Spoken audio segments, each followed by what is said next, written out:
As we are speaking right now, there's breaking news with the biggest leak in the history of data journalism that has just went live. In this video, we're going to tell you exactly what's happening and its implications and the bigger meaning of why this is happening right now. So, as we are speaking, a Panamanian-based law firm named Mosaic Francesca was just hacked. They have just sent out an email to all of their clients confirming this. There was a German newspaper who received the leaked and hacked information. It is called Süddeutsche Zeitung. Let's just call it SZ for now. It is the largest German national subscription daily newspaper, which actually received the first license from the U.S. military after World War II. Keep that in mind.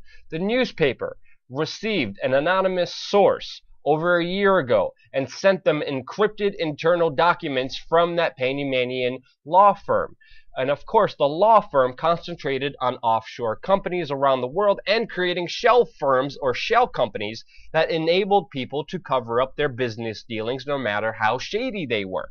And according to this German newspaper, the data provided gives a rare insight into the world that can only exist in the shadows. It proves how a global industry led by major banks, legal firms, and asset management companies secretly manages the estates of the world's rich and famous, from politicians, FIFA officials, fraudsters, and drug smugglers to celebrities and professional athletes. Now you could see all the information that has been leaked on their website, which will be in the description below. But some of the issues that they talk about is how some of these shell companies are linked to war and global poverty. But of course, we are seeing a total different picture being portrayed by the mainstream media. As we are speaking right now, the servers for the Panamanian paper's website is actually down, so you can't actually look at the actual information that is being provided to you. But there are some newspapers that are providing a lot more clarity on this, that their websites have not gone down yet. The documents link at least 12 current and former heads of state and 128 other politicians to illicit financial transactions. Those implicated include longtime Egyptian autocrat Hosni Mubarak and Syrian President Bashar al-Assad. Another person implicated in this leaks is Vladimir Putin, who the leaks prove or claim that he has over $2 billion in offshore accounts. Another person is the Iceland's prime minister and Icelandic politicians who are now facing a snap election after all his offshore accounts were revealed. Now, if you look at the people who this hack directly goes after, we have people like Bashar al-Assad, who are a thorn in U.S. foreign policy that has been trying to remove him. Vladimir Putin, who has been a bigger thorn that has been standing in the way of U.S. foreign policy. Iceland, which has recently bailed the bankers that were responsible for the global financial collapse in their country. These are all Western elite enemies that are being targeted by this hack. And of course, it shows how people are hiding money away from government so they can't be taxed, so the government can't take that tax money and spend it on more ludicrous, illegal things that have been happening all around the world. The government does not spend your tax dollars wisely. And this leak exposes people who are keeping money away from feeding the beast, the government.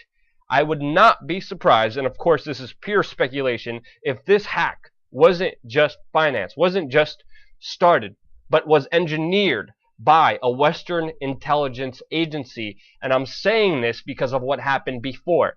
Previously, before in history, the FBI actually turned a major hacker, Sabu, who ran an anonymous organization called LOSEC. After they turned Sabu, the FBI was running LOSEC for over a year and conducting operations that the FBI thought of hacking other countries around the world, including Brazil, including Iran, and the United States geopolitical enemies in the world.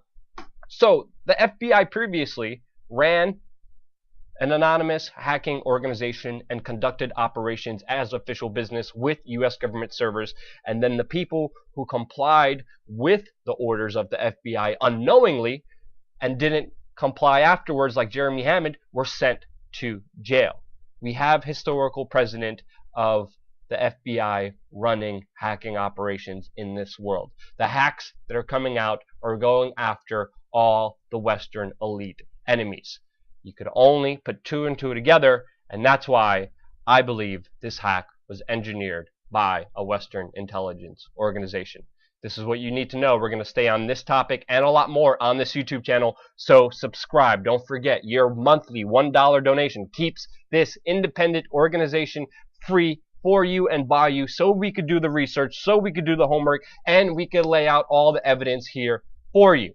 $1 just on Patreon keeps us going. Subscribe. We're going to have a lot more information on this important, huge global hack coming here your way on youtube.com/we are change.